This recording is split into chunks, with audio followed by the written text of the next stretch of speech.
तो हम लोग कहाँ पर थे? फ्लैजेलम और सीलियम पे। ठीक है, इनमें से मैं जहाँ जहाँ बताऊँ केवल वहाँ वहाँ फोकस कर लेना, ठीक है ना। बाकी पढ़ना तो सही एक बार कि ये होता क्या है, ये है क्या, इसको तो आपको समझना ही है, पर इसको जहाँ जहाँ बताऊँ वहाँ वहाँ फोकस कर लेना। हाँ, इसके पहले क्या हुआ था हमारा? सेंट्रोसोम। इसका तो क्लियर हो गया ना। सेंट्रियोल क्या होता है? जो दोनों सेंट्रोसोम होते हैं उसके चारों ओर का जो एकदम ट्रांसपेरेंट जो एटमॉस्फेयर होता है उसको सेंट्रियोल बोलते हैं, सेंट्रोस्फियर बोलते हैं। और सेंट्रोसोम के अंदर सेंट्रियोल कितने होते हैं? 2 होते हैं, जो कि त्रिक तंतु से बने होते हैं, ट्रिपल फाइबर से बने होते हैं। और टोटल कितने फाइबर होते हैं? 9। प्रत्येक फाइबर में कितनी नलिकाएं होती? 3। आपका बैलगाड़ी का पहिया होता है ना, बस वैसा का वैसा दिखता है ना, समझ में। और इसका मेन फंक्शन आपको पूछा जाता है सेंट्रोसोम का क्या होता है? मेन फंक्शन क्या होता है? सेल डिवीजन में हेल्प करना, आया ना समझ में, क्योंकि इसके बगैर सेल डिवीजन नहीं होगा, तो ध्यान रखना। फिर नेक्स्ट आता है आपका कशाभिका और पक्ष्माभिका, जिसको कि क्या कहा जाता है? इसको कहते हैं फ्लैजेलम एंड सीलियम। क्लियर? तो फ्लैजेलम और सीलियम क्या होती है? तो ये बारीक बारीक छोटे छोटे रोए होते हैं। क्या होते हैं? रोए, जो आउटर ग्रोथ करके सेल से बाहर निकल आते हैं। इन्हीं को कहा जाता है फ्लैजेलम और सीलियम। जैसे हमारे गले के अंदर छोटे छोटे रोए होते हैं, या फिर आपने देखा होगा कि इसके अंदर कभी गाय की जीभ को हाथ लगाया है आपने? उसमें काटे काटे लगते हैं। गाय की जीभ को हाथ लगा ना कभी आपके ऊपर, अगर गाय जीभ घुमाती है तो कैसे लगता है? एकदम खुरदुरापन लगता है ना। तो वो अंदर की जो सेल होती है उनकी आउटर ग्रोथ होती है। ऐसे ही हमारे नाक के अंदर भी और ऐसा हमारे गले के अंदर भी है ना समझ में। इन्हीं को कहा जाता है फ्लैजेलम और सीलियम। क्लियर? अलग अलग जो ऑर्गेनिज्म होते हैं, अलग अलग जंतु होते हैं, उनमें वो अलग अलग टाइप की रहेगी, लेकिन मैं आपको एकदम साधारण बता रहा हूँ कि कहाँ पर होता है। जो व्यक्ति बहुत ज़्यादा सिगरेट पीता है उसके अंदर ये फ्लैजेलम और सीलियम नष्ट हो जाते हैं। वैसे इनका हमारे शरीर के अंदर क्या काम है? तो जो हवा हम लेते हैं इसको प्यूरिफायर करना, क्योंकि हवा के साथ धूल के जो डस्ट है उसके पार्टिकल भी जाते हैं, स्मोक या धुएं के पार्टिकल भी जाते हैं। तो ये क्या करते हैं? उनको वहीं रोक लेते हैं, बाकी शुद्ध हवा को अंदर जाने देते हैं। लेकिन जो व्यक्ति बहुत ज़्यादा सिगरेट का सेवन करता है या फिर बहुत ज़्यादा स्मोक में रहता है, धुएं के संपर्क में ज़्यादा टाइम तक रहता है, तो उसके अंदर ये धीरे धीरे क्या हो जाते हैं? स्पॉइल हो जाते हैं, नष्ट हो जाते हैं धीरे धीरे। आया ना समझ में? इस चीज़ को ध्यान रखना। तो क्लियर हो गया ना क्या है? अब आपको नया नहीं लगेगा, ये फ्लैजेलम और सीलियम अब आपके लिए पुराना है। सबसे पहले तो इसका पूछा आता है इसको खोजा किसने? तो फ्लैजेलम और सीलियम की जो खोज की थी वो एंग्लेमैन और जेनसन नामक जो वैज्ञानिक थे उनने की थी। तो एक तो ये चीज़ याद रखना है। दूसरा, ये धागे के समान गतिशील संरचनाएं होती, इनमें मूवमेंट होता है ना समझ में, ये हिलती डुलती रहती है। क्लियर? जो कोशिका के बाहर उपस्थित होती है, अभी मैंने आपको बताया ना कि सेल के अंदर नहीं रहती, ये कहाँ होती है? सेल की आउटर ग्रोथ है, बाहर की ग्रोथ है ना समझ में। तो ये कोशिका के बाहर जो कोशिका भित्ति होती है या कोशिका कला होती है उसी से जुड़ी होती है, और ये बाहर की ओर ग्रोथ करती है। जैसे ये कोशिका है तो ये बाहर की ओर निकली हुई रहेगी, आया ना समझ में। इसको बोलते हैं फ्लैजेलम और सीलियम। क्लियर? ये गति, भोजन ग्रहण, परिसंचरण आदि में सहायता करती है। क्लियर? किस में सहायता करती है? हमारे अंदर नहीं, जो बहुत छोटे छोटे जीव होते हैं ना, जैसे इल्ली, कैटरपिलर देखा होगा, तो उसमें टांगे तो होती नहीं है, लेकिन टांगे नहीं होती तो फिर वो चलती कैसी है? तो आपने देखा होगा भैया कैटरपिलर को, उसके अंदर ये आउटर ग्रोथ होती है ना, और इन्हीं से क्या करती है? वो मूवमेंट करती है। ऐसे और भी बहुत सारे सूक्ष्म जीव हैं, माइक्रोब्स हैं, जिनके अंदर टांगे नहीं होती। ये फ्लैजेलम और सीलियम ही उसको क्या करती है? गति करने का काम करती है। जैसे अमीबा है, पैरामीशियम है, इनमें भी फ्लैजेलम और सीलियम ही क्या होती हैं? मतलब जैसे अमीबा या पैरामीशियम का आप चित्र चप्पल जैसा बना देते हो और इसके चारों ओर ऐसे धागे देखते हो आप, देखते हो ना। तो ये क्या है, ये फ्लैजेलम और सीलियम होते हैं। तो इनका काम होता है गति करना, मूवमेंट करना। क्लियर। फिर भोजन ग्रहण करना। तो हमारे अंदर भी ये भोजन ग्रहण करने का काम करती है भैया। हमारे नली के अंदर छोटे छोटे ऐसे स्पाइक्स हैं। क्लियर। और जैसे ही हम खाते हैं तो वो क्या करते हैं भैया, इस टाइप से लॉक करते हैं, मतलब भोजन को अंदर खींचने के बाद ऐसे ही हो जाएंगे, ताकि भोजन वापिस अंदर से बाहर नहीं जा पाए। आए ना समझ में। और नहीं तो ऐसा होता तो आपने जैसे ही निवाला अंदर निगला, कोई अगर आपको पकड़ के उल्टा कर दे तो बाहर गिरना चाहिए वापिस। लेकिन ऐसा नहीं होता। क्यों? क्योंकि ये वो रोकती है भोजन को वापिस बाहर निकलने से। आए ना समझ में। साथ ही साथ जो सर्कुलेशन होता है हमारे बॉडी के अंदर, जो सर्कुलेशन होता है, तो कई स्थानों पर ऐसे सेल्स के अंदर ये फ्लैजेलम और सीलियम मौजूद होते हैं जो ब्लड सर्कुलेशन करने में भी मदद करते हैं। आया ना समझ में। तो ये इसके काम होते हैं। अब अगर हम देखें तो ये जैसे इनके अंदर आपको स्पष्ट देखने को मिलेंगे, जैसे फीताकृमि है जो टेप वर्म होते हैं, एकदम चपटे और लंबे। हमारी आंत के अंदर भी एक टेप वर्म है, आप चाहो तो उसका नाम लिख लेना, पशुपालन में बहुत पूछता है, क्योंकि एनिमल में आप डिसीज पढ़ोगे ना तो वहाँ आएगा। या मुर्गियों में आपने पढ़ा होगा शायद, टीनिया सोलियम का नाम नहीं पढ़ा है? हाँ, तो उधर एनिमल में आएगा फिर। Clear. Tapeworm, tapeworm या फीताकृमि, taenia solium, taenia solium. Tapeworm नाम क्या है इसका? Taenia solium. और इसकी लंबाई कितनी होती है? देखो 1.8 से 2.7 मीटर लंबाई होती है इसकी भैया। लंबाई बहुत होती है इसकी। है ना समझ में। अब आप बोलोगे सर इतना लंबा जो वर्म है, कीड़ा है, हमारे पेट के अंदर होता है क्या? होता है, क्योंकि हमारी जो आंतें होती है ना, अगर आपने कभी डाइजेशन सिस्टम देखा होगा तो स्टमक के ठीक नीचे आपने ऐसी संरचना देखी होगी पेट में। ये क्या है? हमारी इंटेस्टाइन है, आंत है। क्लियर। और ये लगभग 40-45 मीटर लंबी होती है। अब आप बोलोगे हम तो केवल 1 मीटर भी नहीं है बराबर, तो फिर ये कैसी? तो ये वहीं के वहीं घूमी होती है, वहीं के वहीं। जैसे आप धागे की गट्टी में वो लंबा धागा एक इसमें छोटे से इसमें पूरा बांध देते हो ना, वैसे ये वहीं के वहीं घूमी होती है। आए ना समझ में। तो ये किस में पाया जाता है? तो लिख लो आप, आंत में पाया जाने वाला परजीवी। Clear. Parasite found in intestine. Tapeworm, taenia solium, length उसकी 1.8 to 2.7 मीटर, और आंत में पाया जाने वाला परजीवी। क्लियर। ये हमारी आंत में भी होता है, पशु की आंत में भी होता है।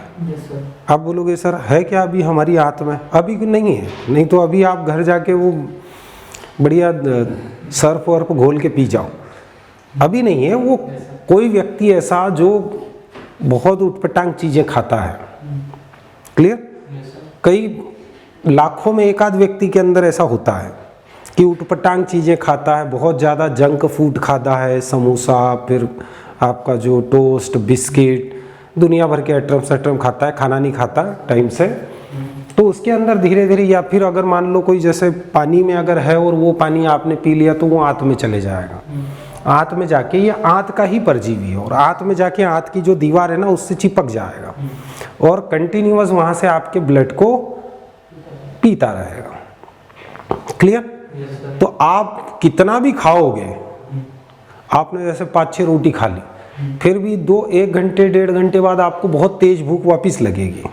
कारण पूरी एनर्जी तो वही खा रहा है, वो सब खा जाता है। क्लियर। आप डॉक्टर को दिखाने जाओगे कि आपको भूख बहुत लग रही है, डॉक्टर पहले तो हंसेगा कि ये तो अच्छी बात है भैया, लोगों को भूख नहीं लगती, तुम्हें लग रही है, ये बढ़िया बात है। क्लियर। तो डॉक्टर क्या करेगा? कुछ गोलियां दे देगा जो आपके डाइजेशन को ठीक कर दे। उसके बाद भी उसको कोई फर्क नहीं पड़ता उस कीड़े को। आए ना समझ में। फिर भी आप जाते हो तो फिर डॉक्टर आपका जो एंडोस्कोपिक करता है, अंदर का आंतों को देखता है। क्लियर। एंडोस्कोपिक होती है। क्लियर। पेट के अंदर पूरा वो चेक करता है। ये लाखों में एक आध व्यक्ति के अंदर ये समस्या होती है। जो साउथ अफ्रीका है ना, दक्षिण अफ्रीका, वहाँ के लोगों में ये समस्या बहुत देखी गई है। जो जंगलों में निवास करते हैं ना, वो क्या नदी का इधर उधर का पानी पीते हैं, तो उनके अंदर ये समस्या आ जाती है। इसके अलावा पशुओं में भी देखी गई है। इसीलिए हमने देखा है कि कभी कभी क्या होता है कि पशु को हम खूब खिला रहे हैं, अच्छा खिला रहे हैं, लेकिन फिर भी वो एकदम दुबला रहता है, कमज़ोर रहता है। तो डॉक्टर क्या बोलता है, बोले इसको कुछ नहीं है, क्या करो एक पेपराजीन की गोली दे दो। क्या दे दो? पेपराजीन। बछड़ों में ज़्यादा समस्या है, जो दूध पीते हैं ना छोटे बछड़े, उनमें ये जो अंतःक्रमी होते हैं, इंटरनल पैरासाइट होते हैं, इनकी ज़्यादा समस्या है। तो उसके लिए क्या करता है डॉक्टर, फट से बोल देता है इतनी बड़ी एक पीले कलर की गोली आती है, छोटा बछड़ा अगर 4-6 महीने का है तो रोटी में या इसमें आप किसी में भी करके उसको दे दो, क्लियर। और अगर और रोटी नहीं खा सकता, 1-2 महीने का बच्चा है, कम से कम 3 महीने के बच्चे को देते हैं वो पूरी गोली। तो पूरी गोली या तो दूध में घोल के उसको पिला दो, तो अंदर के जितने भी कीड़े बन जाते हैं दूध पीने के कारण, मिठास के कारण, वो सब मर जाते हैं, क्लियर। तो कभी कभी देखा होगा कि बछड़ा दूध भी पी रहा है, सब कर रहा है, लेकिन फिर भी वो मोटा ही नहीं हो रहा है, कमज़ोर का कमज़ोर ही है, सब खिला रहा हूँ, सब कर रहा हूँ, तो वो अंतःक्रमी के कारण होता है। आप उधर पढ़ोगे एनिमल में, एक तो इंटरनल पैरासाइट होते हैं, एक एक्सटर्नल होते हैं, अंदर के परजीवी जो शरीर के अंदर होते हैं, तो ये कीड़े। और बाहर के परजीवी जैसे क्या है, आपने देखा होगा गिचोड़ी आपकी भाषा में, जिसको माइट कहा जाता है, वो गाय के ऊपर चिपकी रहती है, काले रंग की, इतनी बड़ी, खून चूसती रहती है, आया ना समझ में।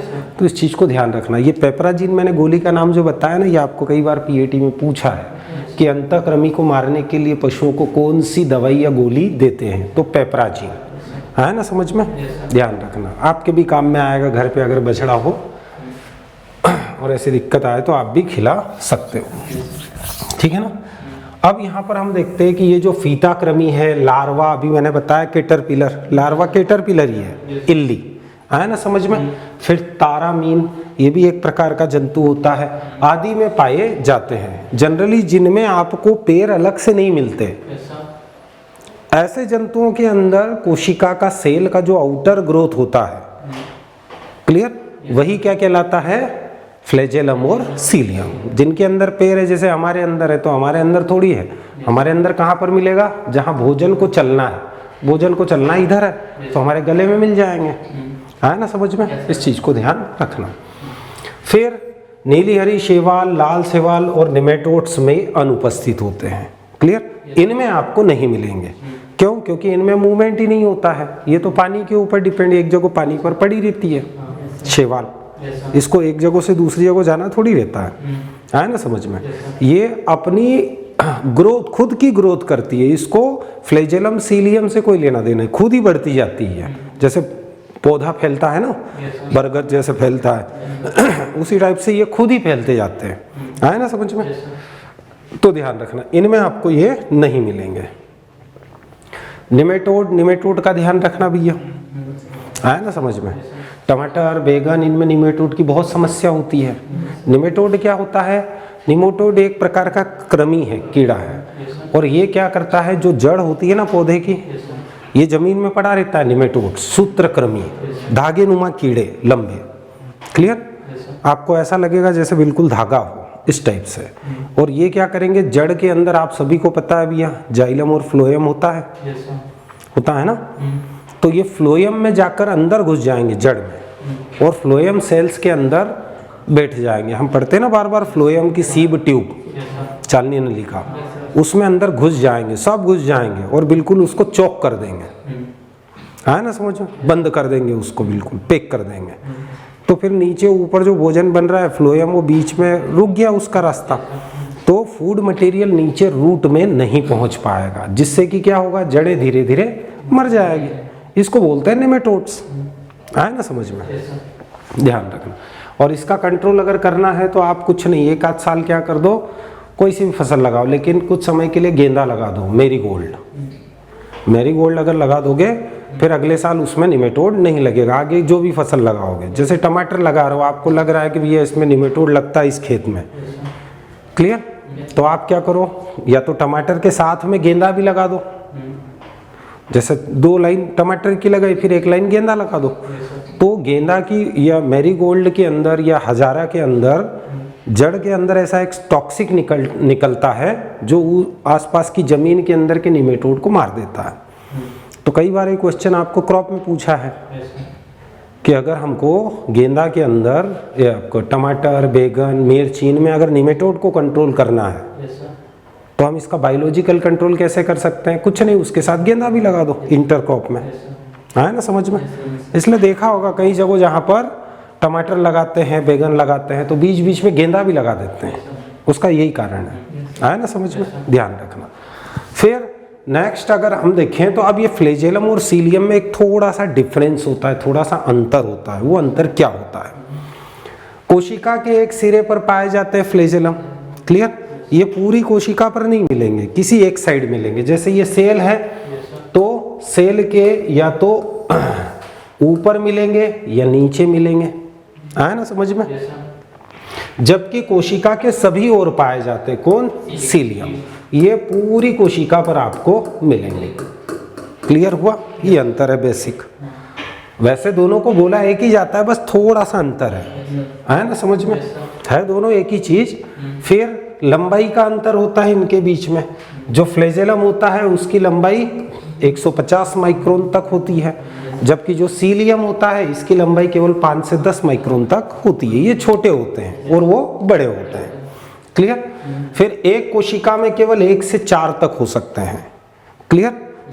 जो आपके फ्लैजेलम में वो कितने हो सकते हैं? 1 से 4 तक। और सीलियम कितने हो सकते हैं? 300 से लगा के 1400 तक हो सकते हैं एक सेल के अंदर, है ना समझ में। और इसकी गति जो होती है वो लहरदार होती है। लहरदार मतलब जैसे ये कोशिका है तो इसकी जो गति रहेगी वो ऐसी रहेगी, लहर चलती है ऐसी ऊपर नीचे करते हुए। और इनकी गति घड़ी नुमा पेंडुलम होती है, मतलब ये सब या तो एक साइड ऐसे झुकेंगे इस टाइप से, आया समझ में, ये पेंडुलम। क्लियर हुआ? हाँ, इस टाइप से होती है, क्लियर। फिर स्वतंत्र गति करते हैं जबकि एक साथ गति करते हैं। अब जैसे मान लो यहाँ पर 4 है, कितने हैं? 4। हमने बोला ना 1 से 4 तक हो सकते हैं, क्लियर। तो ये स्वतंत्र गति करते हैं, मतलब ये अगर गति करेगा तो ऐसा नहीं कि ये भी करेगा साथ में, ये अपना अलग करेगा। जब इसको गति करना होगा लहरदार तब ये करेगा, जब इसको गति करना होगा तो ये करेगा, ये रुक जाएगा। स्वतंत्र है, फ्री है, फ्री मूवमेंट होगा। और इसमें एक साथ गति करते हैं, ये सभी के सभी क्या है? एक साथ गति करेंगे इस टाइप से, है ना समझ में। तो ये क्या होता है? इनमें डिफरेंस होता है ना, ध्यान रखना। अब फ्लैजेलम तथा सीलियम की संरचना, तो इससे वैसे कोई क्वेश्चन ज्यादा पूछा नहीं जाता है, फिर भी एक बार देख लो आप। ये संरचना में एक जैसे होते हैं, मैंने बोला ना लगभग एक जैसे हैं, बस थोड़ा सा अंतर है। इनमें 11 तंतु होते हैं, जिनमें से 9 द्विक तंतु परिधि में स्थित होते हैं और 2 एकल तंतु केंद्र में स्थित होते हैं। अब देखो, एक को हमने काट लिया, एक धागे को काट लिया तो फ्लैजेलम या सीलियम, किसी को काट लिया, ये मान लो ये वो है, क्लियर। अब हमने इसको यहाँ पर माइक्रोस्कोप से देखा, यहाँ पर, तो यहाँ पर जब देखेंगे तो इसके अंदर आपको 9+2 व्यवस्था मिलेगी। कैसी? 9+2। अब आप स्टार्टिंग में पहुंच जाओ जहां मैंने प्रोकैरियोटिक यूकैरियोटिक पढ़ाया था, आया कुछ? मैंने बोला था ना वहां आएगा। तो इनमें अगर हम देखेंगे, जैसे इसको हम यहाँ से काटेंगे और माइक्रोस्कोप में देखेंगे तो इसकी संरचना कैसी दिखेगी? 9 तो आपको एक साथ ऐसे जुड़े हुए मिलेंगे, 2-2। कितने रहेंगे ये टोटल? 9, 2-2 के जोड़े में। कितने जोड़े हो गए? 1 2 3 4 5 6 7 8, एक और बना देते हैं, समझ जाओ ये 9 है टोटल, क्लियर। 9 हो गए और 2 जुड़े हैं, 2-2 के जोड़े में है टोटल 9, क्लियर। 9 जोड़े में है द्विक तंतु और 2 अलग अलग बीच में है, ये जोड़े में नहीं है, जुड़े नहीं है, ये अलग अलग है, सिंगल सिंगल। तो इसी को हम क्या बोलते हैं? 9+2 व्यवस्था, अरेंजमेंट, क्लियर। जो फाइबर्स होते हैं फ्लैजेलम और सीलियम के अंदर वो कैसे होते हैं? 9+2 अरेंजमेंट में होते हैं। आ गया समझ में? प्रोकैरियोटिक में ये व्यवस्था नहीं होती, यूकैरियोटिक में होती है। आ गया समझ में? तो ध्यान रखना। फिर अगला जो आता है क्लियर हो गया ना? अब इसमें कुछ नहीं ध्यान रखना है। अब अगला आपका जो ध्यान रखना है फ्लेजेला के प्रकार। वैसे सीलियम तो एक जैसे होते हैं, लेकिन फ्लेजेलम यहाँ पर दो प्रकार के होते हैं। फ्लेजेला या फ्लेजेलम एक ही है। कैसे होते हैं? एक तो विपलेस होते हैं और एक टिनसेल होते हैं। विपलेस क्या होते हैं? तो इस प्रकार के फ्लेजेला की सतह सपाट होती है इस टाइप से, ये इसके ऊपर कोई सा भी कोई जो हेयर्स या रोआ कुछ भी नहीं है, एकदम चिकना है ये जैसे है, आप देखोगे तो कैसा है, चिकना है। क्लियर? इसको हम बोलेंगे विपलेस। और दूसरा जो होता है टिनसेल, इसकी सतह पर रोम होते हैं, तो ये इस पर क्या रहेंगे, बारीक बारीक रोए हैं, ये है टिनसेल। आ गया समझ में? ध्यान रखना। जिन्हें हम क्या बोल सकते हैं, ये जो रोए हैं ना, इन रोए को हम फ्लीमर्स बोलते हैं। क्या बोलते हैं? फ्लीमर्स। ये आपको जनरली कहाँ, गाय की जीवान के अंदर भी मिलेगा, छोटे छोटे रोए। तो वहां कैसी रचना होती है? फ्लेजेलम सीलियम की टिनसेल होती है ना समझ में? हमारी जीवान के अंदर नहीं है। क्लियर? फिर फ्लेजेलम और सीलियम के कार्य, ये देखो, ये हमने अभी पढ़ी थी ना 9+2 व्यवस्था। 9 है 2-2 के जोड़े में, और 2 बीच में अलग अलग है ना? आ गया समझ में? 9+2 व्यवस्था। अब फ्लेजेलम सीलियम के कार्य, तो इसका कार्य पहले ही हम पढ़ चुके हैं, गति या प्रचलन या मूवमेंट करने में। क्लियर? फिर श्वसन, हमारे लिए श्वसन में है भैया, हवा को अंदर धकेलने का काम करते हैं। जो सिगरेट पीते हैं उनमें ये बिल्कुल कैसे हो जाते हैं, इनएक्टिव हो जाते हैं, मर जाते हैं। क्लियर? लेकिन जो सिगरेट नहीं पीता उसके अंदर बिल्कुल स्वच्छ रहते हैं। ये सफाई क्रिया करना में सहायक, तो हमने देखा होगा खासकर हम कफ को बाहर निकालते हैं, तो ये हमारे गले की क्या करती है, सफाई भी करती है ना समझ में? चिकनाहट बनाकर रखती है गले में, ताकि भोजन आराम से चले जाए, सांस भी आराम से चले जाए। आपने कभी देखा होगा धूल मट्टी में से अगर आप आते हो, कहीं बहुत ज़्यादा धूल की हवा चल रही है, उसमें अगर आप बार बार सांस लोगे तो गले में सब धूल चिपक जाती है, अंदर नहीं जाती। कहाँ चिपक गई? गले में। क्यों? क्योंकि गले में क्या है, फ्लेजेलम और सीलियम है, वो रोक लेते हैं धूल के पार्टिकल्स को। है ना समझ में? या कभी कभी आप एकदम धुएं में कभी बहुत ज़्यादा काम करते हो, काफ़ी समय तक रहते हो, और फिर थोड़ा कुल्ला करके पानी जब वापस गिराते हो तो उसमें धूल निकलती है ना समझ में? तो वो यही होता है। अब जो बहुत ज़्यादा सिगरेट पीता है, तो पहले तो 2-4 साल तो मज़ा आता है, बढ़िया आराम से ये सब जीवित हैं, तो फिल्टर होता रहता है, लेकिन धीरे धीरे वो फिर फिल्टर करना बंद कर देते हैं, क्योंकि वो ख़त्म हो जाते हैं। है ना समझ में? जब ख़त्म हो जाएंगे तो पूरा सिगरेट का जो कार्बन वाला धुआं है वो कहाँ जाएगा, लंग्स में, और फिर वहाँ जाकर जमा होता है। फिर है ना समझ में? और फिर क्या खराब होते हैं, लंग्स खराब होते हैं। क्लियर? ये संवेदी अंगों के समान कार्य करते हैं, ये बिल्कुल सेंसिटिव होते हैं भैया। क्या होते हैं? सेंसिटिव। सेंसिटिव मतलब थोड़ा सा भी, जैसे ही आपने पानी या हवा या कुछ भी जैसे ही अंदर गया, या कचरा अंदर जाता है। क्लियर? कभी कभी आपने देखा होगा, जैसे ही आप पानी के साथ अगर मान लो मच्छर अगर अंदर चले गया तो फट से वापस निकाल देता है, होता है ना? तो ये बहुत सेंसिटिव होते हैं। क्लियर? फिर सिलिका युक्त लार्वा की जो जातियों के वितरण में भाग लेते हैं। अब देखो, बहुत सारे ऐसे जीव जंतु हैं जिनमें क्या पाया जाता है, सिलिका पाया जाता है। क्लियर? तो सिलिका युक्त जो जीव जंतु है उनके फैलने में ये मदद करते हैं, है ना समझ में? उनकी स्प्रीडिंग में ये मदद करते हैं। फिर श्वसन मार्ग के ठोस कणों को बाहर निकालते हैं, और लंबे समय तक धूम्रपान करने से सीलिया नष्ट हो जाता है। क्लियर? तो इसको ज्यादा आपको लोड नहीं लेना है, फ्लेजेलम सीलियम को। क्या है इतना तो समझ में आ गया, किसने खोजा और इसका क्या कार्य है। क्लियर? और 9+2 व्यवस्था इसमें मोस्ट आईएमपी है। कई बार यही पूछ लेता है कि 9+2 व्यवस्था कौन से कोशिकांग में मिलती है, किस में होती है, फ्लेजेलम और सीलियम में। क्लियर? अब कभी कभी घुमा के ये भी पूछ लेगा कि लंबे समय तक धूम्रपान करने वाले व्यक्ति में कौन सा कोशिकांग शीघ्र नष्ट हो जाएगा, तो फ्लेजेलम और सीलियम, है ना समझ में? अगला कोशिकांग आपका आता है लाइसोसोम। लाइसोसोम जिसको कहा जाता है लयनकाय हिंदी में। क्लियर? और इसको वैसे एक और सिनोनिम्स के नाम से भी जानता है, उपनाम इसको दिया है, सुसाइडल बैग, आत्महत्या की थैली भी इसको कहते हैं। क्लियर? सबसे पहले हम देखते हैं लाइसोसोम को खोजा किसने, और लाइसोसोम पादप कोशा में नहीं होता है, किसमें होता है? केवल जंतु कोशा में होता है, जो एनिमल सेल है उसमें आपको मिलेगा। लाइसोसोम को खोजा किसने? तो ये क्वेश्चन आपको सबसे ज्यादा बार पूछा है, किसने खोजा है? डी डुवे ने। किसने खोजा है? डी डुवे ने इसको सबसे पहले खोजा 1955 में। किसमें?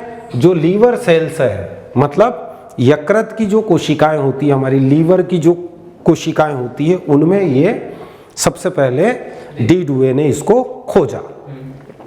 और इन्होंने जब खोजा तो इन्होंने इसको क्या कहा था? पेरिकेनालिकुलर डेंस बॉडी। आया ना समझ में? इन्होंने जब इसको खोजा तो इन्होंने लाइसोसोम नहीं कहा इसको, इन्होंने इसको क्या बोला था? पेरिकेनालिकुलर डेंस बॉडी, ये कहा था। लेकिन बाद में जो नोविकॉफ नामक वैज्ञानिक आए, इन्होंने इसको क्या नाम दिया? लाइसोसोम नाम दिया। क्लियर? ध्यान रखना, ये पूछा जाता है। खोजा डी डुवे ने, नाम किसने दिया? नोविकॉफ ने। क्लियर? लाइसोसोम में अब नेक्स्ट क्वेश्चन आपको सबसे ज्यादा यहां से पूछा जाता है, लाइसोसोम में जो जल अपघटन करने वाले एंजाइम होते हैं वो सबसे ज्यादा होते हैं। क्लियर? सबसे ज्यादा, एक बात ध्यान रखना, सबसे ज्यादा एंजाइम होते हैं माइटोकॉन्ड्रिया में, है ना समझ में? लेकिन वो जल अपघटन वाले नहीं है, वो ऑक्सीडेशन वाले हैं। सबसे ज्यादा हाइड्रोलाइटिक जल अपघटन करने वाले, जैसे हमने कार्बोहाइड्रेट खाया, स्टार्च खाया, तो हमारे शरीर में जाके उसका जल अपघटन होगा और क्या बनेगा? ग्लूकोज बनेगा। फिर हमने जैसे वसा खाया, फैट, घी खाया, तो हमारे शरीर में जाके वो फिर उसका जल अपघटन होगा और क्या बनेगा? फैटी एसिड, वसीय अम्ल बनेगा। प्रोटीन अगर खाया तो हमारे शरीर में जाकर बनेगा, उसका जल अपघटन होगा और बनेगा अमीनो अम्ल या एमिनो एसिड। तो जल अपघटन करने वाले अलग एंजाइम होते हैं, जिनको हम इंग्लिश में बोलते हैं हाइड्रोलाइटिक एंजाइम्स। तो हाइड्रोलाइटिक जो एंजाइम्स होते हैं वो सबसे ज्यादा लाइसोसोम में होते हैं। किस में होते हैं? लाइसोसोम में होते हैं। तो कई बार क्वेश्चन ये पूछा है कि जल अपघटनीय एंजाइम का धनी कोशिकांग कौन सा है? Rich organelles of hydrolytic enzymes. Clear? कौन सा है? लाइसोसोम। क्लियर? ध्यान रखना।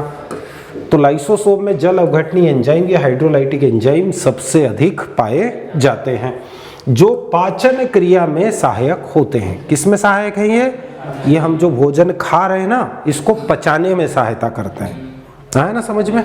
अतः लाइसोसोम को एंजाइम का धनी कोशिकांग कहा जाता है। कौन सा एंजाइम का? हाइड्रोलाइटिक एंजाइम का, है ना समझ में? ध्यान रखना। लाइसोसोम प्रोकैरियोटिक तथा पादप कोशिका में अनुपस्थित होता है। जितनी भी प्रोकैरियोटिक सेल है उसमें तो होता ही नहीं है, साथ ही साथ यूकैरियोटिक कोशा में होता है, लेकिन केवल जंतु कोशा में। पादप कोशा में लाइसोसोम एब्सेंट है। तो आप बोलोगे सर फिर पौधों के अंदर?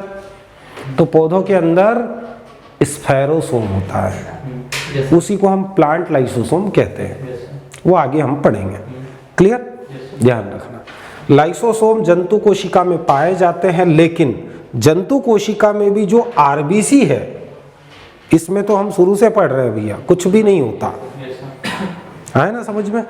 शुरू से हम देख रहे हैं, चाहे वो माइटोकॉन्ड्रिया पढ़ा हमने, और भी चीजें पढ़ी, एंडोप्लाज्मिक रेटिकुलम, गोल्जी बॉडी, सब में हम एक ही चीज देखते हैं कि भैया जो यूकैरियोटिक कोशा होती है जंतु की, उसमें सभी कोशाओं में होता है। क्लियर? लेकिन जो आरबीसी है, रेड ब्लड कार्पल्स, उसमें ये एब्सेंट होता है। क्लियर? ध्यान रखना। अब लाइसोसोम की संरचना। तो लाइसोसोम जो होता है ये एक स्तरीय एकक कला से घिरा हुआ कोशिकांग होता है। कैसा होता है? एक स्तरीय एकक कला से घिरा हुआ कोशिकांग। इसके चारों ओर अगर हम देखेंगे तो हमको केवल यूनिट मेम्ब्रेन की एक ही लेयर मिलती है। ये पूरी कोशिका, इस कोशिका के अंदर ये लाइसोसोम को उठा के ये दिखा दिखाया है, आया ना समझ में। तो एक स्तरीय एकक कला से घिरा हुआ ये कोशिकांग होता है। Clear? Single layered unit membrane. Lysosome का आकार हम बोल सकते हैं पाव से आधा होता है, माइक्रोमीटर या 0.25 से 0.50 माइक्रोमीटर होता है। फिर लाइसोसोम में 30 से 35 प्रकार के एंजाइम्स पाए जाते हैं। कौन से एंजाइम? हाइड्रोलाइटिक एंजाइम या जल अपघटनीय एंजाइम। कितने टाइप के? 30 से 35 प्रकार के। क्लियर? और ये क्या करते हैं? सभी ये क्या करते हैं भैया? मैंने अभी थोड़ी देर पहले बताया था कि जो भी भोजन में हमने खाया उसका क्या करते हैं? जल अपघटन करते हैं, हाइड्रोलिसिस करते हैं। और जल अपघटन करेंगे तभी तो बड़ा अणु छोटे अणु में टूटेगा, है ना समझ में, और बाद में उसका ऑक्सीडेशन होगा। अब जितने भी एंजाइम इसके अंदर होते हैं 30 से 35 प्रकार के जो हाइड्रोलाइटिक एंजाइम होते हैं वो सब कितने पीएच पर क्रियाशील या एक्टिव होते हैं? वो अम्लीय या एसिडिक पीएच, मतलब 5 पीएच पर ये सभी के सभी एंजाइम एक्टिव होते हैं। जैसे ही 5 से 6 हुआ, 7 हुआ, ये एंजाइम मरने लग जाते हैं। क्लियर? तो अम्लीय माध्यम में ही हाइड्रोलाइटिक एंजाइम्स होते हैं लाइसोसोम में, वो एक्टिव रहेंगे। क्लियर? जो एल्केलाई या सेलाइन अगर मान लो मीडियम है तो उसमें ये एंजाइम क्या हो जाएंगे? मर जाएंगे। और यही कारण है कि हमने देखा है हमारे स्टमक या अमाशय का पीएच कितना होता है? 2 होता है, बहुत ज़्यादा अम्लीय होता है। हमारे पेट के अंदर स्टमक है, अमाशय है ना, यहाँ भोजन का क्या होता है? पाचन होता है ना। तो स्टमक के अंदर जो लाइसोसोम है उसके अंदर भी ऐसे एंजाइम हैं जो अम्लीय माध्यम में ही एक्टिव रहेंगे, है ना समझ में। तो इसके अंदर भी जो एंजाइम्स हैं वो पीएच मान 5 तक एक्टिव होते हैं। क्लियर? लाइसोसोम में कार्बोहाइड्रेट, प्रोटीन, न्यूक्लिक अम्ल का पाचन होता है। किसी भी चीज का कोई सा भी अगर बायोकेमिकल मॉलिक्यूल या जैविक अणु कोई सा भी हो, चाहे कार्बोहाइड्रेट का हो, चाहे प्रोटीन का हो, चाहे वसा का हो, चाहे डीएनए हो, चाहे आरएनए हो, सभी का पाचन ये करते हैं, आया ना समझ में। लाइसोसोम का निर्माण गोल्जी बॉडी की वेसिकल्स से होता है। कल हम लोगों ने पढ़ा था भैया ये गोल्जी बॉडी की सिस ट्रांस फेज। क्लियर? ये आपकी क्या थी? सिस, ये थी ट्रांस।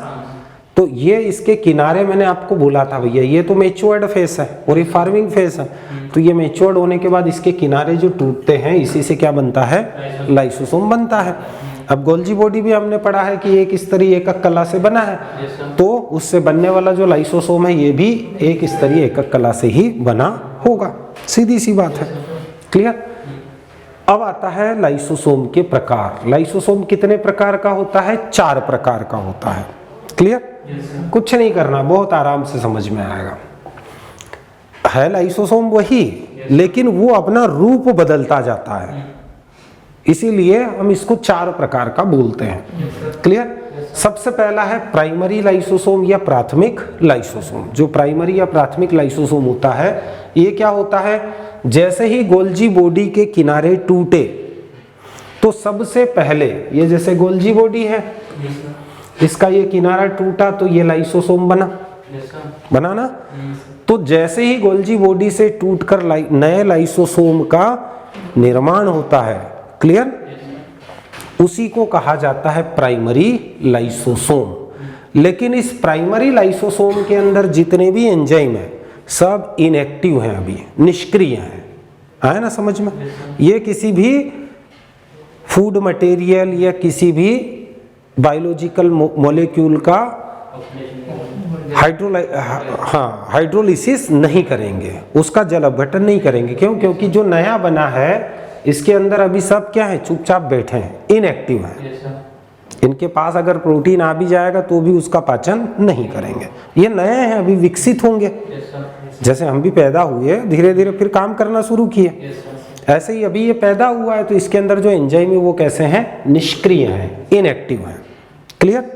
तो क्वेश्चन पूछता है कि नए बनने वाले लाइसोसोम जिसमें एंजाइम निष्क्रिय होते हैं वह कौन सा लाइसोसोम होता है? प्राइमरी। क्लियर? दूसरा द्वितीयक लाइसोसोम, सेकेंडरी लाइसोसोम। अब यही आगे गया, मैच्योर होगा, धीरे धीरे विकसित। जब कुछ पचा हुआ पदार्थ प्राथमिक लाइसोसोम में प्रवेश करता है तब इसको द्वितीयक लाइसोसोम कहते हैं। कुछ पदार्थ जब ये इसके अंदर क्या हो जाता है, प्रवेश हो जाता है। अब जैसे ही कोई पदार्थ, जैसे मान लो ये कार्बोहाइड्रेट गया, तो ये कार्बोहाइड्रेट का क्या शुरू कर देंगे भैया, अभी तो वो इनएक्टिव थे, लेकिन जैसे ही खाने की चीज आएगी तो धीरे धीरे ये खाने के लिए ललायित होंगे, है ना समझ में। जैसे अभी यहाँ बैठे हो, अभी आपको भूख नहीं है, भूख के प्रति अभी आप इनएक्टिव हो, लेकिन अभी अगर मान लो कोई बढ़िया, अगर बाजू में गरम गरम समोसा बन रहा है, उसकी खुशबू आने लग जाए, गुलाब जामुन का पैकेट कोई खोल ले, तो अपने आप धीरे से आपकी भूख जग जाएगी, बोले फटाफट 2-4 खा जाता हूँ, है ना समझ में। तो जैसे ही कोई पचने वाला पदार्थ यहाँ अंदर आया तो ये इसका पाचन शुरू कर देंगे। अब इसको हम क्या बोलेंगे, सेकेंडरी लाइसोसोम, है ना समझ में। भाई उसने अब पाचन शुरू कर दिया तो ये हो गया सेकेंडरी लाइसोसोम, हो गया ना। फिर इसके बाद थर्ड, फिर आगे चलते हैं भैया, तृतीयक लाइसोसोम। अब जो सेकेंडरी लाइसोसोम था, द्वितीयक लाइसोसोम में पदार्थों का पाचन एंजाइम द्वारा होता है तथा अपाच्य पदार्थ तृतीयक लाइसोसोम का निर्माण करता है। अब देखो, पहला इनएक्टिव था, दूसरा उसके अंदर पदार्थ आ गया, पाचन शुरू कर दिया इन्होंने। फिर तृतीयक लाइसोसोम क्या हुआ भैया, इसमें से सभी का पाचन कर दिया, लेकिन जो ये पचा नहीं पाएंगे, आया ना समझ में, जो नहीं पचा पाएंगे वो बिना पचा हुआ पदार्थ ये पड़ा है। तो ऐसा लाइसोसोम जिसमें अपाच्य पदार्थ उपस्थित हो, है ना समझ में, तब इसको हम क्या बोल देंगे, तृतीयक लाइसोसोम। क्लियर, बहुत आसान है, क्लियर। अब इसको हम अपशिष्ट लाइसोसोम भी बोल सकते हैं, वेस्ट, है ना समझ में। ये लाइसोसोम क्या करेगा भैया, ये लाइसोसोम भाई पचा के, उसने सब पचा के बाहर निकाल दिया, क्लियर, बाहर निकाल के किसको दे दिया, कोशिकाओं को। जैसे कार्बोहाइड्रेट आया तो कार्बोहाइड्रेट को पचाया और पचाकर उसको ग्लूकोज में बदल दिया और कोशिका को दे दिया, किसको, माइटोकॉन्ड्रिया को। अब वहां शोषण होगा, उससे ऊर्जा बनेगी पावर हाउस में, क्लियर। वसा आया, वसा का फटाफट पाचन किया और उसको वसी अम्ल में चेंज कर दिया, फैटी एसिड में, और किसको दे दिया, माइटोकॉन्ड्रिया को। जो भी पदार्थ आया उसको पचा दिया, और पचाने के बाद इससे तो ऊर्जा नहीं बनेगी भाई, पचाने के बाद उसका ऑक्सीडेशन होना चाहिए, तो ये इसको कहां पर पहुंचा दिया उसने, माइटोकॉन्ड्रिया के पास। अब इसके पास क्या बचा, अपशिष्ट पदार्थ, है ना समझ में। जैसे गन्ना आप खाते हो ना, तो गन्ने का रस निगल जाते हो और अपशिष्ट पदार्थ बचता है, उसको थूक देते हो आप, है ना समझ में।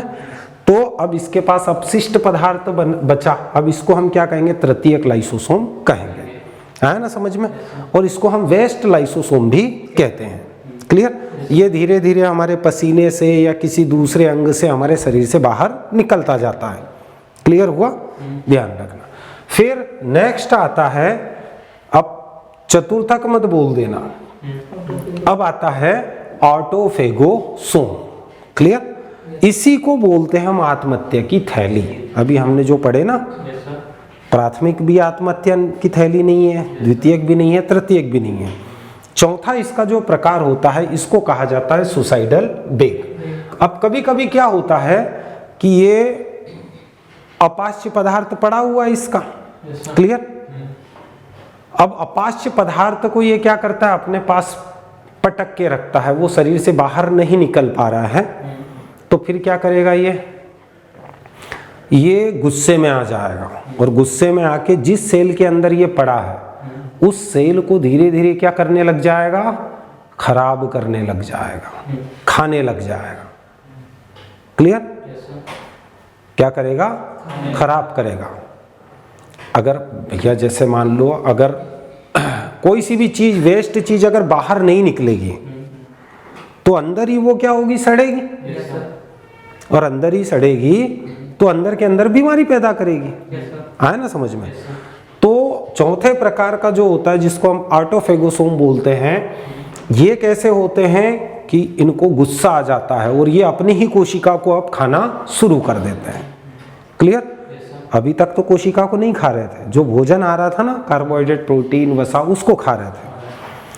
अब कभी कभी गुस्सा आ गया इनको, तो ये अपनी ही सेल के सभी भागों को, राइबोसोम है, पकड़ के खा जाओ, एंडोप्लाज्मिक रेटिकुलम में उसको भी पकड़ के खा जाओ, जो भी बाजू में आया उसको खाओ, केंद्रक है उसको खाओ, सबको खाना शुरू कर देंगे। जैसे अभी रूस कर रहा है ना, यूक्रेन को खा रहा है, धीरे धीरे खा रहा है ना, रोज बमबारी करके धीरे धीरे खा रहा है, थोड़ा थोड़ा, महीने भर में पूरा खा जाएगा यूक्रेन को। है ना समझ में? बस वैसे तो जब कोशिका स्वयं के अंगों जैसे माइटोकॉन्ड्रिया, एंडोप्लाज्मिक रेटिकुलम, ये कोशिका नहीं है, इसको हम बोलेंगे लाइसोसोम। जब लाइसोसोम स्वयं के अंगों जैसे माइटोकॉन्ड्रिया, एंडोप्लाज्मिक रेटिकुलम आदि का पाचन करने लगती है, तब ऐसे लाइसोसोम को ऑटोफेगोसोम या आत्महत्या की थैली कहेंगे। है समझ में? क्लियर हो रहा है ना? तो इस लाइसोसोम का उपयोग हम कहाँ कर सकते हैं भैया? इस लाइसोसोम का उपयोग हम कैंसर के इलाज में कर सकते हैं। कैंसर सेल्स जो होती है, कैंसर की जो कोशिकाएं होती है जिससे कैंसर होता है, उन कोशिकाओं के पास ले जाकर छोड़ दो इसको, तो ये क्या करेगा? वो कैंसर सेल्स को खा जाएगा और इस प्रकार कैंसर ठीक हो जाएगा। भाई कैंसर की कोशिकाओं को नष्ट करना है आपको। वो जो कीमोथेरेपी होती है, सिकाई होती है कैंसर में, वो भी क्या करती है? बस ये कोशिकाओं को नष्ट करना है।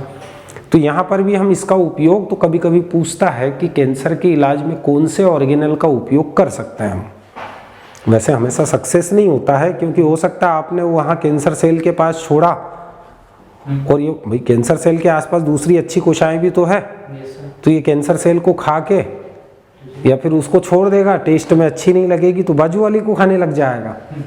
है ना समझ में? तो और समस्या पैदा कर देगा।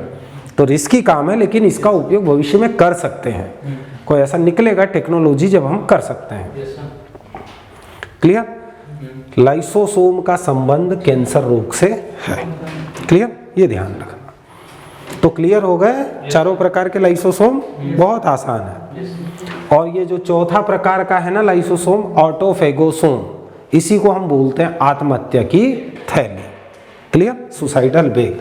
क्योंकि ये अगर फट गया तो इसके एंजाइम सब पूरी कोशिका में घुल जाएंगे, पूरे साइटोप्लाज्म में, और जितने भी कोशिकांग हैं सबको खा जाएंगे।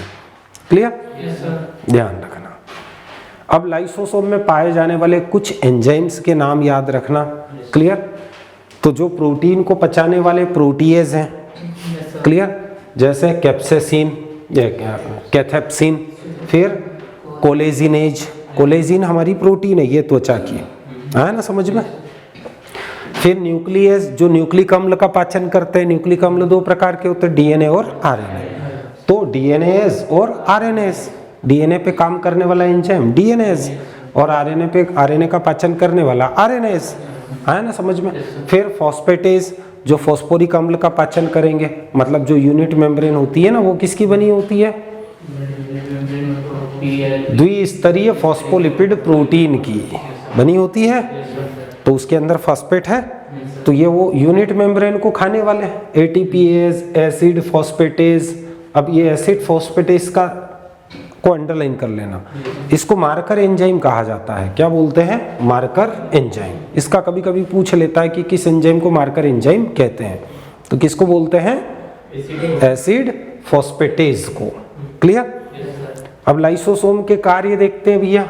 लाइसोसोम के कौन कौन से कार्य होते हैं? तो लाइसोसोम कोशिका में भोजन पाचन में सहायता करता है। पहला काम तो आपने वहीं पढ़ लिया है, कार्बोहाइड्रेट, प्रोटीन, वसा, इनका क्या करता है? जल अपघटन करता है, मतलब पाचन करता है। तो पहला काम तो यही है इसका। दूसरा, लाइसोसोम म्यूटेशन में सहायक होता है। जो हम नई नई म्यूटेंट वेराइटी निकालते हैं, यह म्यूटेशन जो होता है, उत्परिवर्तन, अचानक बदलाव क्रोमोसोम में। क्लियर? हम पादप प्रजनन में पढ़ेंगे म्यूटेशन क्या होता है। क्लियर? तो ये एक प्रजनन की मेथड है, नई नई किस्मों के विकास करने की एक मेथड है। जैसे अभी आपने देखा कि किसी न्यूक्लियर पावर प्लांट, अभी यूक्रेन में, वो कल आपने न्यूज़ में अगर देखा हो कि रूस ने जो यूक्रेन का पावर प्लांट है, न्यूक्लियर पावर प्लांट, जहाँ पर आपका जो रेडियो एक्टिव तत्व होते हैं ना, उनसे बिजली पैदा करते हैं। क्लियर? जैसे हमारे बाजू में भी है, महाराष्ट्र में तारापुर में, यहाँ भी बिजली बनती है। तो वहाँ ऊर्जा के लिए किसका उपयोग करते हैं? वही फिजन का, फिजन के द्वारा, आपने पढ़ा होगा उधर एटम्स में। क्लियर? तो उस प्लांट, अगर मान लो प्लांट ब्लास्ट हो जाए तो अंदर वो चेन रिएक्शन चल रही है उसकी, नाभिक टूटने की, तो उससे क्या निकलेगी? Alpha beta gamma radiation. और वो गामा रेडिएशन पानी में, हवा में, पूरे एटमॉस्फेयर में फैल जाएगी। तो जो भी व्यक्ति उस रेडिएशन के संपर्क में आएगा, वो रेडिएशन हमारे शरीर को आर पार कर जाती है, हमको पता भी नहीं चलेगा। क्लियर? ऐसे थोड़ी कि घाव करके जाती है, आराम से चलते फिरते रहो, वो तो आर पार करके निकल गई कब की। फिर हमारे जीन के अंदर, क्रोमोसोम के अंदर बदलाव होंगे, हमारा जो डीएनए है उसमें बदलाव होगा। तो हो सकता है हमको एक अलग से कोई बीमारी हो जाए नई, जो होने की संभावना नहीं थी। या फिर आने वाली जो पीढ़ी, हमारे जो बच्चे हैं, अगर हम इन्फेक्टेड हो गए, हमारे अगर क्रोमोसोम में बदलाव आ गया, तो आने वाली जो पीढ़ी है, या तो उसमें एक पैर नहीं होगा, या नाक कटा हुआ रहेगा, या गंभीर बीमारी होगी उसमें, कुछ भी हो सकता है। अचानक बदलाव होना किसी जीव में, अचानक मतलब ऐसा नहीं कि एक आध दिन में, कि आज आप जा रहे थे, रेडिएशन आर पार हुई तो आपकी एक टांग गायब हो गई, है ना, या फिर नाक गायब हो गया, घर आके आईने में देखा तो नाक कहाँ है। ऐसा नहीं, मतलब अचानक, मतलब 10, 20 साल, 25 साल में बदलाव हो जाएगा, है ना समझ में। उसको कहा जाता है म्यूटेशन। म्यूटेशन कई कारणों से होता है, रासायनिक कारणों से भी होता है ना समझ। जैसे मान लो किसी व्यक्ति को कैंसर होने की संभावना नहीं है, लेकिन किसी केमिकल के संपर्क में आने से, कोई केमिकल उसने खा लिया और उसको 6 महीने बाद पता चला कैंसर हो गया, ये अचानक बदलाव हो गया। क्लियर? या फिर जैसे आप देखते हो कभी कभी अजीब प्रकार के बच्चे पैदा होते हैं, जुड़े हुए बच्चे, या फिर कोई किसी का जैसे सिर धसा होता है तो नाक कटी हुई रहती है ना समझ में। जैसे बोलते हैं ना अपने इसमें कि जब चंद्र ग्रहण और सूर्य ग्रहण होता है तो उस समय गर्भवती महिलाओं को बाहर नहीं निकलना चाहिए। वो कारण वही है, रेडिएशन। क्योंकि आप जब सूर्य ग्रहण या चंद्र ग्रहण होता है, तब आपने देखा है खासकर सूर्य ग्रहण, जब सूर्य ग्रहण होता है तो क्या होता है, बीच में कौन आ जाता है? ये हमारी पृथ्वी है, और बीच में कौन आ जाएगा? बीच में आ जाएगा चांद। क्लियर? चांद आ जाएगा। और क्या होगा यहाँ? तो पृथ्वी पे रेडिएशन कैसे फैलेगा भाई? यहाँ से जो निकल रही है रेडिएशन, वो तो वैसे भी आ रही है, अभी भी आ रही है, लेकिन अभी क्या है, अभी फैल जाती है। ये रेडिएशन क्या है? फैल जाती है। क्लियर? लेकिन अगर बीच में चांद आ जाएगा तो यहाँ की जो रेडिएशन निकलेगी ये टकराएगी चांद से, और टकरा कर कहाँ जाएगी? वापिस सूर्य के पास जाएगी। और सूर्य के पास से यहाँ से जो रेडिएशन निकल रही थी, जो पृथ्वी पर आ रही थी, ये और ये डबल रेडिएशन हो जाएगा ना? अरे हो जाएगा कि नहीं? डबल। भाई ये आना चाहिए, यहाँ गिरना चाहिए, लेकिन ये क्या हुआ? ये टकरा के वापिस चली गई यहाँ, और यहाँ से जो आ रही थी वो तो आ रही थी, और ये टकरा के गई, और उसके साथ फिर डबल रेडिएशन आ गई, दुगनी हो गई। तो ऐसे जो उसका जो इंटेंसिटी होता है रेडिएशन का, वो बढ़ जाता है। और जब इंटेंसिटी बढ़ जाता है तो हमारे चारों ओर जो ओजोन लेयर है, ओजोन लेयर को भी ये पार करके आ जाती है ना समझ में। इसलिए बोलते हैं कि भैया जब सूर्य ग्रहण लगता है तो गर्भवती महिलाएं, क्योंकि उनके पेट में भ्रूण होता है, क्लियर, तो वहां पर सबसे ज्यादा म्यूटेशन की संभावना होती है। तो ये रेडिएशन क्या कर देती है? म्यूटेशन कर देती है ना समझ में। और कई लोग तो ऐसे भी है, जैसे ही ग्रहण छटता है तो सबसे पहले नहाते हैं। जब तक ग्रहण चलता है तब तक खाना भी नहीं खाते, कुछ तो इतना कि बिल्कुल पानी भी नहीं पीते, सोते भी नहीं है, घर के अंदर ही रहेंगे, बहुत ज़्यादा वो ये करते हैं उसका ग्रहण का, तो वो उसका सही कारण है। खाते समय भी हम ना तो पानी पीना चाहिए ग्रहण के समय, ना ही खाना खाना चाहिए और ना ही सोना चाहिए, क्योंकि हो सकता है वो जो खाना आप खा रहे हो वो रेडिएशन से इफेक्ट हो गया हो। भाई रेडिएशन किसी को भी इफेक्ट कर सकती है, और वो रेडिएशन का इफेक्ट आप अगर खाओगे तो आप अपने अंदर रेडिएशन को ले जा रहे हो। या फिर पानी जो है, भाई पानी जो है, हो सकता है आप तो कमरे के अंदर बचे हो, लेकिन बाहर जो मटका रखा है या फिर खुले में या फिर नल से पानी आ रहा है, वो कुएं से पानी आ रहा है, उसमें रेडिएशन गिर रहा है, वो पानी नल से आपके मटके में आ गया, क्लियर, और आपने उसी समय पी लिया, क्लियर, तो वो आपके अंदर इफेक्ट हो जाता है। आप बोलोगे सर वो कुएं में फिर बाद में पानी पिएंगे तो उसका, तो बाद में पी सकते हैं, क्यों? क्योंकि बाद में रेडिएशन की इंटेंसिटी कम हो जाती है ना, समझ में फैल जाती है। जो पानी कुएं का था धीरे धीरे वो भी तो रिफ्लेक्ट करेगा एटमॉस्फेयर में, भाई उस समय तो ज़्यादा रेडिएशन आ रही थी, कुछ मात्रा में वो धीरे धीरे रिफ्लेक्ट करके उसका जो पावर है वो खत्म हो जाएगा, है ना, समझ में। तो ये सब चीज़ें होती हैं।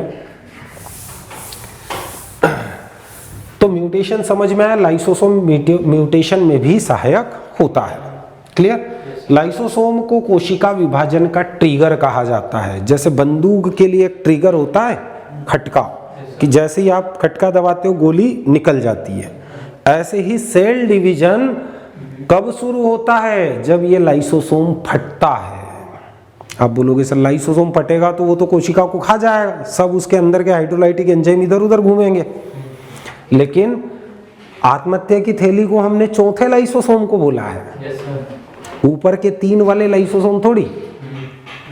ऑटोफेगोसोम जो होता है जिसमें अपशिष्ट पदार्थ बहुत सारा भर गया है और वो निकल नहीं पा रहा है, अगर वो निकल गया आपके शरीर से, पौधे के शरीर से, तो कोई दिक्कत नहीं है, क्लियर। तो जो तृतीयक लाइसोसोम होता है वो फटता है और उसके अंदर के जो हाइड्रोलाइटिक एंजाइम है वो पूरी कोशिका में फैलते तो हैं, लेकिन खाते किसी को नहीं है। खाएगा कौन? ऑटोफेगोसोम खाएगा, है ना, समझ में क्लियर हुआ ना, कि जो परेशान है कि बहुत सारा कचरा भर गया है अंदर लेकिन वो बाहर नहीं निकल पा रहा है, फिर सभी एंजाइम को गुस्सा आ जाएगा और फिर वो खाना शुरू करेंगे। तो लाइसोसोम को कहा जाता है कोशिका विभाजन का ट्रिगर, है ना, समझ में। तो ये भी कोशिका विभाजन में मदद करता है, जैसे हमने सेंट्रोसोम को पढ़ा था, क्लियर, ध्यान रखना। और इसी के फटने से समसूत्री विभाजन शुरू होता है, क्लियर, ध्यान रखना। तो ये था आपका लाइसोसोम, क्लियर। अब अगला आपका जो सेल ऑर्गन आता है जिसको हम बोलते हैं स्फेरोसोम। अभी हमने लाइसोसोम पढ़ा जो कि जंतुओं में पाया जाता है, लेकिन पादप कोशिका में भी लाइसोसोम जैसी एक रचना होती है, उसको हम बोलते हैं स्फेरोसोम। अब स्फेरोसोम या पादप लाइसोसोम, इसे पॉर्नर ने 1953 में खोजा। यह एक स्तरीय एकक कला, वही सेम प्रॉपर्टी है जो लाइसोसोम की थी, एक स्तरीय एकक कला से घिरा हुआ कोशिकांग होता है, सिंगल लेयर्ड यूनिट मेम्ब्रेन से ये घिरा होता है। यह पादप कोशिका में लाइसोसोम के स्थान पर होता है। पादप कोशिका में तो लाइसोसोम नहीं है, तो पादप कोशिका में उसकी जगह क्या है? स्फेरोसोम। इसके अंदर जल अपघटनीय एंजाइम होते हैं, क्लियर, ध्यान रखना। इसमें लिपिड्स या वसा का संश्लेषण और संग्रहण होता है। इसमें क्या होता है? ये लिपिड्स को इकट्ठा भी करता है, क्लियर, और उसका जो जल अपघटन है, जल अपघटन भी करता है, क्लियर। ये काम कौन करता है? स्फेरोसोम करता है। तो केवल यहाँ से तो इतना पूछा जाता है कि पादप लाइसोसोम किसको कहा जाता है? स्फेरोसोम को। स्फेरोसोम का निर्माण एंडोप्लाज्मिक रेटिकुलम या गोल्जी बॉडी दोनों में से किसी के भी टूटने से होता है। इसमें हाइड्रोलेज, प्रोटीएज, न्यूक्लियस, फॉस्फेटेज, एस्टेरेज आदि जितने भी जल अपघटनीय एंजाइम होते हैं वो सब इसके अंदर होते हैं, क्लियर। स्फेरोसोम का मुख्य कार्य वसा का संश्लेषण करना, भंडारण करना और ट्रांसफर या स्थानांतरण करना, एक भाग से दूसरे भाग तक, क्लियर, ध्यान रखना। तो ये केवल इतना ही आपको ध्यान रखना स्फेरोसोम के बारे में। फिर आता है माइक्रोबॉडीज। माइक्रोबॉडीज मतलब कुछ ऐसी सूक्ष्म संरचनाएं जो कोशिका में आपको देखने को मिलेगी। ये कोई कोशिकांग नहीं है, क्या है, छोटी छोटी बॉडीज है। क्लियर, ध्यान रखना। माइक्रोबॉडीज वे कोशिकांग है जिन्हें केवल इलेक्ट्रॉन माइक्रोस्कोप के द्वारा ही हम देख सकते हैं। इनका निर्माण एंडोप्लाज्मिक रेटिकुलम और गोल्जी बॉडी के टूटने से ही होता है। माइक्रोबॉडी दो प्रकार की होती है, एक होता है पराक्सीसोम। क्या है, पराक्सीसोम। अब ये ध्यान रखना, ये मोस्ट आईएमपी है। इसे टोलबर्ट ने खोजा और पराक्सीसोम नाम दिया। किसने खोजा इसको? टोलबर्ट ने, और पराक्सीसोम नाम भी उसी ने दिया। फिर इसमें H2O2 गैस का उत्पादन करने वाले एंजाइम होते हैं। H2O2 मतलब हाइड्रोजन पर ऑक्साइड गैस। कौन सी गैस? हाइड्रोजन पर ऑक्साइड। पर ऑक्साइड आ रहा है नाम, इसीलिए इसका नाम पड़ा है पर ऑक्सीसोम। क्यों बोलते हैं इसको पर ऑक्सीसोम? क्योंकि इसमें पर ऑक्साइड गैस बनती है। आया ना समझ में? तो इसमें हाइड्रोजन पर ऑक्साइड गैस प्रोड्यूस होती है, इसलिए इसका नाम पर ऑक्सीसोम रखा है। ये पौधों में, अब अगर हमने उधर क्रॉप में पढ़ा था प्रकाश श्वसन भी पढ़ा था। एक तो प्रकाश संश्लेषण होता है, पौधे सूर्य के प्रकाश में अपना भोजन बनाते हैं कार्बन डाइऑक्साइड लेकर, वो प्रकाश संश्लेषण है। और एक श्वसन पढ़ा था कि पौधे क्या करते हैं, वायुमंडल से ऑक्सीजन गैस लेते हैं और माइटोकॉन्ड्रिया में क्या होता है भैया, एटीपी ऊर्जा बनती है। इसीलिए हम माइटोकॉन्ड्रिया को क्या बोलते हैं, पावर हाउस। तो माइटोकॉन्ड्रिया के अंदर क्या हो रहा है, एटीपी ऊर्जा बन रही है। तो क्लोरोप्लास्ट या हरित लवक में प्रकाश संश्लेषण होता है, माइटोकॉन्ड्रिया में श्वसन होता है। लेकिन एक दोनों के बीच की क्रिया है जिसको हम बोलते हैं प्रकाश श्वसन। क्या बोलते हैं? प्रकाश श्वसन। अब देखो, दिन के समय जब प्रकाश होता है, लाइट होता है, तो पौधे क्या करते हैं, प्रकाश संश्लेषण करते हैं, फोटोसिंथेसिस करते हैं। और वायुमंडल से कौन सी गैस लेते हैं, कार्बन डाइऑक्साइड। लेकिन कभी क्या होता है, जो C3 प्लांट्स होते हैं, C3 प्लांट जैसे गेहूं है, धान है, ये जो C3 पौधे होते हैं, ये C3 पौधों के अंदर कभी कभी दोपहर के समय क्या होता है, तेज धूप होती है और एटमॉस्फेयर में कार्बन डाइऑक्साइड कम हो जाती है। तो ऐसी स्थिति में ये प्रकाश संश्लेषण तो करते हैं, लेकिन कार्बन डाइऑक्साइड की जगहों पर क्या लेने लग जाते हैं, गलती से ऑक्सीजन लेने लग जाते हैं। कर रहे हैं प्रकाश संश्लेषण, लेकिन कार्बन डाइऑक्साइड की जगह क्या लेने लग गए, ऑक्सीजन लेने लग गए। तो ये तो श्वसन शुरू हो गया भैया। तो प्रकाश की उपस्थिति में ये श्वसन शुरू कर दिया, तब इस क्रिया को कहा जाता है प्रकाश श्वसन। है ना समझ में? और पराक्सीसोम जो है ना, वो प्रकाश श्वसन के लिए उत्तरदायी है। प्रकाश श्वसन की जो हानिकारक क्रिया होती है, जिसके कारण गेहूं का दाना बारीक पड़ जाता है, देखा होगा आपने कि गर्मी के समय क्या होता है, अगर मान लो जैसे गेहूं में जब दाना पड़ता है बाली में, उस समय घर वाले बोलते हैं ना, अच्छी ठंड गिरेगी तो बढ़िया गेहूं आएगा लपक के और तुझे एक मोटरसाइकिल ला देंगे इस बार। है ना समझ में? या बढ़िया वो कौन सा मोबाइल आता है महंगा वाला, एप्पल आईफोन कौन सा आता है, हाँ आईफोन ला देंगे इस बार, अच्छा चल रहा है गेहूं लपक के, ठंड भी गिर रही है। तो ठंडा मौसम है तो वो गेहूं प्रकाश संश्लेषण करता रहेगा। लेकिन पता चला आज बोला और कल ठंड कम हो गई, गर्मी बढ़ गई। तो गर्मी बढ़ेगी तो पिताजी बोलेंगे भैया गर्मी बढ़ गई है, तेरा आईफोन गया। कारण, क्योंकि उनको मालूम है कि जैसे ही गर्मी बढ़ती है तो गेहूं प्रकाश संश्लेषण बंद कर देगा और उसकी जगह एक हानिकारक क्रिया शुरू कर देगा, प्रकाश श्वसन।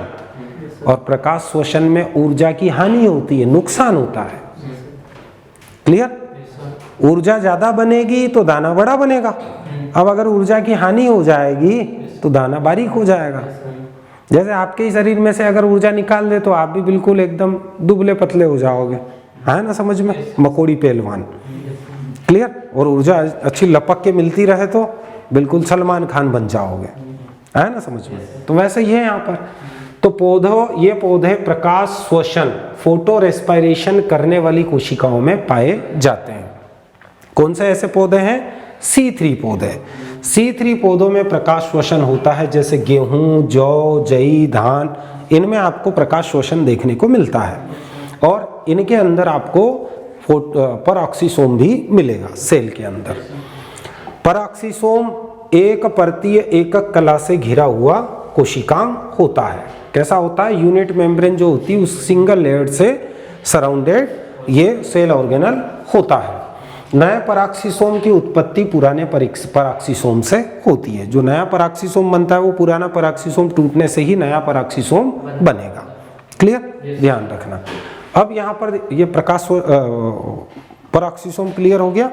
अब परऑक्सीसोम के अंदर कौन सी क्रिया होती है? तो परऑक्सीसोम के अंदर होती है प्रकाश श्वसन की क्रिया। आया ना समझ में? आपके इसमें पूरी है लिखी हुई प्रकाश श्वसन की क्रिया? हाँ, मेरे इसमें पीपीटी में शायद नहीं आई है। अच्छा, इधर गड़बड़ कर दिया बनाते समय। हाँ, यहाँ पर है। यह मुख्यतः C3 पौधों में होने वाली हानिकारक क्रिया है जिससे उत्पादन घट जाता है। आया ना समझ में? और कैसे, कब होती है ये? तो जब वातावरण का तापमान बढ़ जाए और वायुमंडल में ऑक्सीजन की सांद्रता भी बढ़ जाए और कार्बन डाइऑक्साइड की सांद्रता कम हो जाए। तो जो C3 पौधे हैं वो दिन के समय कार्बन डाइऑक्साइड के स्थान पर क्या लेना शुरू कर देंगे? ऑक्सीजन गैस लेना शुरू कर देंगे। इसे प्रकाश श्वसन कहते हैं। और ये प्रकाश श्वसन जो होता है वो कोशिका के 3 कोशिकांगों में होता है। जैसे श्वसन माइटोकॉन्ड्रिया में होता है, प्रकाश संश्लेषण क्लोरोप्लास्ट में होता है, लेकिन प्रकाश श्वसन के लिए 3 कोशिकांग लगेंगे। कौन से? CPM। कौन से लगेंगे? CPM। ये बिल्कुल सीक्वेंस में है। पहले क्लोरोप्लास्ट, फिर परऑक्सीसोम और फिर माइटोकॉन्ड्रिया। मुख्य है परऑक्सीसोम प्रकाश श्वसन के लिए। है ना समझ में? मुख्य कौन सा कोशिकांग जिम्मेदार होता है प्रकाश श्वसन के लिए? परऑक्सीसोम। लेकिन अगर क्वेश्चन पूछे कि परऑक्सीसोम होता है, 3 आंसर। पहला दिया माइटोकॉन्ड्रिया का क्लोरोप्लास्ट, दूसरा परऑक्सीसोम, तीसरा माइटोकॉन्ड्रिया और चौथा दे दिया उपरोक्त तीनों, तो फिर आपका तीनों आंसर आता है, क्योंकि तीनों ही है ना उसके लिए। लेकिन मुख्य अगर बोले कि प्रकाश संश्लेषण के लिए कौन सा कोशिकांग मुख्य रूप से जिम्मेदार होता है, तो भैया माइटोकॉन्ड्रिया तो मुख्य रूप से श्वसन के लिए जिम्मेदार है, क्लोरोप्लास्ट प्रकाश संश्लेषण के लिए जिम्मेदार है, तो बचा कौन? परऑक्सीसोम। क्लियर है ना समझ में? मुख्य बोले तो केवल परऑक्सीसोम, और अगर बोले कि कौन से कोशिकांगों में होता है तो तीनों में, क्योंकि ये पूरी क्रिया करने में तीनों की जरूरत पड़ती है। समझ में? और ये क्वेश्चन आपको पीएटी में कई बार पूछा है। क्लियर? और प्रकाश श्वसन की क्रिया का जो लास्ट प्रोडक्ट बनता है वो क्या बनता है, ये भी ध्यान रखना। आगे हम पढ़ेंगे, प्रकाश संश्लेषण पढ़ेंगे ना, पूरा डिटेल में पढ़ेंगे कैसी होती है ये। यहाँ आपके काम का इतना पढ़ना है केवल। और अंतिम उत्पाद इस क्रिया का क्या होता है? सीरीन, अमोनिया और कार्बन डाइऑक्साइड, ये 3 इसके लास्ट प्रोडक्ट होते हैं। जबकि बनना क्या था? कार्बोहाइड्रेट बनना था। बन क्या गया? बन गया एक सीरीन उत्पाद, एक अमोनिया गैस बाहर निकाल देगा पौधा, कार्बन डाइऑक्साइड ये भी बाहर निकाल देगा, ऊर्जा खत्म। है ना समझ में? मतलब ऊर्जा की हानि होती है। क्लियर हुआ? इस चीज को ध्यान रखना। फिर एक और जो माइक्रो बॉडी है वो है ग्लाइऑक्सीसोम। ग्लाइऑक्सीसोम क्या होता है? तो ये एक पादप परऑक्सीसोम है। क्या है? इसको भी हम एक प्रकार का पादप परऑक्सीसोम ही कहते हैं। वैसे पौधों में परऑक्सीसोम होता है, लेकिन एक प्रकार का इसको भी हम पादप परऑक्सीसोम मान सकते हैं। क्लियर? इसकी खोज हैरी बीवर्स ने 1961 में की थी, और यह एक स्तरीय एकक कला से घिरा कोशिकांग होता है। माइक्रो बॉडी सब एक स्तरीय एकक कला से घिरी है। क्यों? क्योंकि इंडोप्लाज्मिक और गोल्जी बॉडी से तो बनते हैं, वही तो एक एकक कला के बने हैं, तो इनसे बनने वाले टुकड़े भी एकक कला के ही रहेंगे। है ना समझ में? अब यहाँ से सबसे ज्यादा बार आपको ग्लाइऑक्सीसोम में से पूछा है ग्लाइऑक्सीलेट चक्र कहाँ चलता है, तो ग्लाइऑक्सीलेट चक्र ग्लाइऑक्सीसोम में चलता है। और ग्लाइऑक्सीसोम में चलने वाला जो ग्लाइऑक्सीलेट चक्र है इसको C2 चक्र के नाम से भी जाना जाता है लिखा है आपके इसमें? एक मिनट मत लिखना अभी। हाँ अच्छा, इसको नहीं बोलते, सॉरी वो प्रकाश श्वसन को बोलते हैं C2 चक्र। तो क्वेश्चन यहाँ से पूछा जाता है कि जो ग्लाइऑक्सीसोम है, ग्लाइऑक्सीसोम में ग्लाइऑक्सिलेट चक्र चलता है, और ग्लाइऑक्सिलेट चक्र में होता क्या है? तो ग्लाइऑक्सिलेट चक्र में जो वसा होती है उसका परिवर्तन कार्बोहाइड्रेट में होता है। लिखा है आपके इसमें सेंटेंस? ग्लाइऑक्सिलेट चक्र कहाँ चलता है? ग्लाइऑक्सीसोम में। और ग्लाइऑक्सिलेट चक्र में क्या होता है? वसा का परिवर्तन कार्बोहाइड्रेट में होता है। जैसे हमने घी खाया तो डायरेक्ट हमको घी से ऊर्जा थोड़ी मिलेगी, घी अंदर जाएगा, फिर ये ग्लाइऑक्सीसोम के अंदर ग्लाइऑक्सिलेट चक्र चलेगा और उस ग्लाइऑक्सिलेट चक्र के द्वारा उसको काय में चेंज करेंगे? कार्बोहाइड्रेट में। फिर कार्बोहाइड्रेट से हमको फिर ऊर्जा मिलेगी। है ना समझ में? कई बार ये भी पूछा है कि वसा को कार्बोहाइड्रेट में बदलने वाला चक्र कौन सा है? कौन सा? ग्लाइऑक्सिलेट चक्र। कई बार यही भी पूछा जाता है कि वसा को कार्बोहाइड्रेट में बदलने वाला ग्लाइऑक्सिलेट चक्र कहाँ संपन्न होता है? तो ग्लाइऑक्सीसोम में। क्लियर हुआ? ध्यान रखना। तो ये थे हमारे सेल के सभी ऑर्गेनल्स। ये सभी एक्टिव ऑर्गेनल्स हैं जो कोई ना कोई कार्य कर रहे हैं। अब हम जो पढ़ेंगे साइटोप्लाज्म के अंदर जो दूसरी चीज होती है वो होती है उपापचयी निष्क्रिय पदार्थ। मतलब ऐसे पदार्थ जो इनएक्टिव है और इनका उपापचयन, ऊपर हमने जो भी पढ़े ना, वो उपापचयन करते हैं। और किनका करते हैं? अब हम जो पढ़ेंगे इनका उपापचयन करते हैं। है ना समझ में? तो अब यहां से हम नेक्स्ट लेक्चर में पढ़ेंगे। ठीक है? आप लोगों को भी क्लियर हो गया भैया? फटाफट बताइए।